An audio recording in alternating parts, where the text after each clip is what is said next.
La Terre, planète du système solaire. Nous avons représenté ici un schéma du système solaire, d'une part en le simplifiant, puisque j'ai représenté uniquement l'étoile et les planètes. D'autre part, ce schéma n'est pas à l'échelle, puisqu'il y a des différences de taille très grandes entre les différents objets du système solaire. Donc les planètes et les distances entre les planètes ne peuvent pas, sur ce type de schéma, être représentées à l'échelle.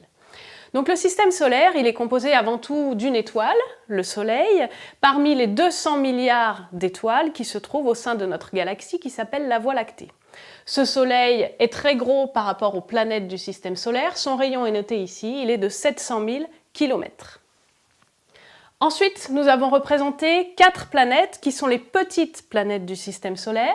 On les appelle des planètes rocheuses car leur surface est solide, elle est essentiellement constituée de silicates, un certain type de roche. Ces planètes, on les appelle aussi les planètes telluriques et du fait de leur composition rocheuse, elles sont relativement denses, donc lourdes. La plus petite des planètes du système solaire, c'est aussi la plus proche du Soleil, c'est Mercure, son rayon est de 2400 km. Puis, dans les planètes rocheuses viennent Vénus, la Terre, notre planète, et Mars. La Terre est ici représentée en bleu, puisqu'on l'appelle la planète bleue. Elle comporte une grande partie d'eau liquide, visible depuis l'espace. On en reparlera dans d'autres séquences. La Terre est de taille moyenne, son rayon est de 6400 km. Et une chose importante à retenir sur cette représentation, c'est la distance entre la Terre, notre planète, et le Soleil. Cette distance est d'environ 150 millions de kilomètres. On dit aussi que c'est une unité astronomique. Cette unité, elle a été décidée par les astronomes et elle permet ensuite de comparer la distance des différentes planètes par rapport à la Terre et par rapport au Soleil. Autrement dit, les planètes qui sont plus proches du Soleil que la Terre vont avoir une distance inférieure à une unité astronomique, alors que les planètes les plus éloignées, Mars par exemple, auront une distance au Soleil supérieure à une unité astronomique. Ensuite, idée importante également, plus on s'éloigne du Soleil, plus la quantité d'énergie reçue par les planètes de la part du Soleil va être faible. En effet, le Soleil nous apporte de la lumière et de la chaleur.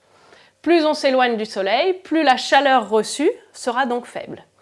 Il existe donc, au sein du système solaire, une zone dans laquelle la chaleur reçue est compatible avec le développement de la vie. Cette zone, on l'appelle la zone d'habitabilité du système solaire, et 2 planètes sont dans cette zone, premièrement la Terre, deuxièmement la planète Mars.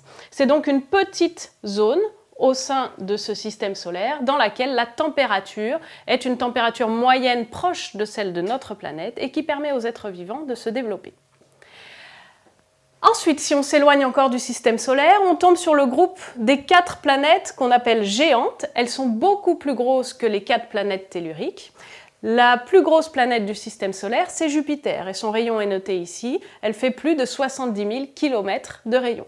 Donc par rapport à Mercure qu'on avait tout à l'heure, on a une planète qui est plus de 10 fois plus grosse que Mercure.